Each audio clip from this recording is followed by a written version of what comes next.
My name is Keely Simpson. This is my informative speech, and the topic or the title that I'm going to speak about today is the foster care system, also known as DHS. And I know everybody freaks out when they hear DHS because that is oftentimes tied to a negative thing, but I promise there are very rewarding things that go on there, and you do get to help those children grow and you get to help those children learn.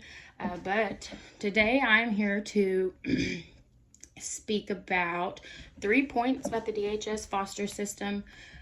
Number one is going to be exactly what the foster care system is. Number two is why are children placed in foster care. And then three being the different types of foster care that there are. I'm going to start here by reading off of oklahoma.gov, OKDHS, and this is what is foster care. Foster care is a safe temporary placement providing 24-hour-a-day substitute care for children in Oklahoma Department of Human Services custody. Thousands of children each year are placed by a court for various reasons in the custody of OKDHS. The children range in age from birth to 18 years, all races, all cultures, and all religions. So what foster homes are just homes that are available. They've been approved. They've gone through background checks. They've done training, but they are approved to have kids that do not have a home. They are approved to have them in their home and give them care.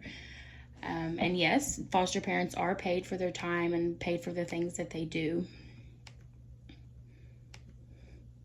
And you can, as long as you have appropriate space for kids, you can foster as many kids that you want. So I've had from 1 kid to 3 kids in my home. It just really depends on the need and how much space that you have appropriate for the children.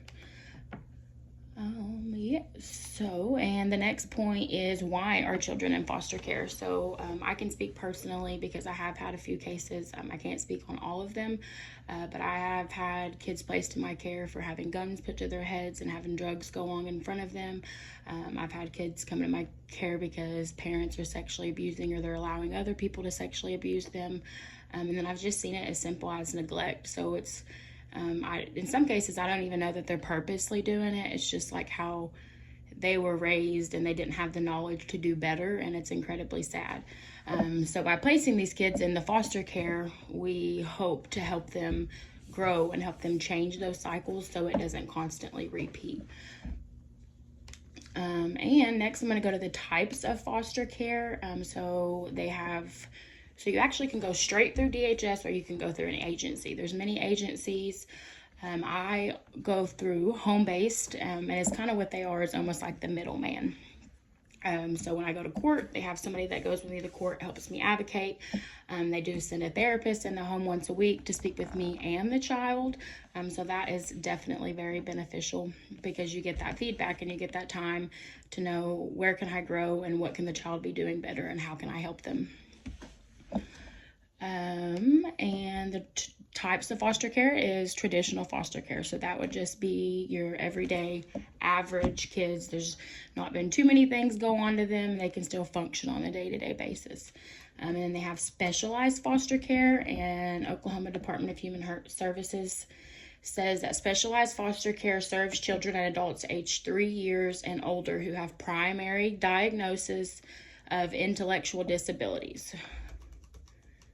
So that would just be kids that kind of are just a little bit behind and they just need a little bit more help. And then they have therapeutic foster care, and it says the therapeutic foster care program provides for children aged 4 to 8 who have unique life experiences that require enhanced patience, structure, and understanding of each child's individual needs. So this is usually going to be a child that's been through a lot of trauma. They don't deal with things correctly, and they just need help to become better and just get those routines and get that structure. And then we have intensive treatment family care, and it says on the Oklahoma Human Services page, it says intensive treatment family care provides treatment for children ages 6 to 18 who have experienced multiple placements in various settings. So this means they've probably been bounced from home to home. They have a hard time getting bonds with family members, and that can make it really difficult when you are a parent. And then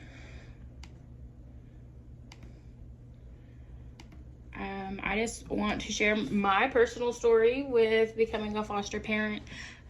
I became a foster parent, I think it was at the end of 2023. So I've only been a foster parent for about a year and a half now, and it has been definitely a bumpy road.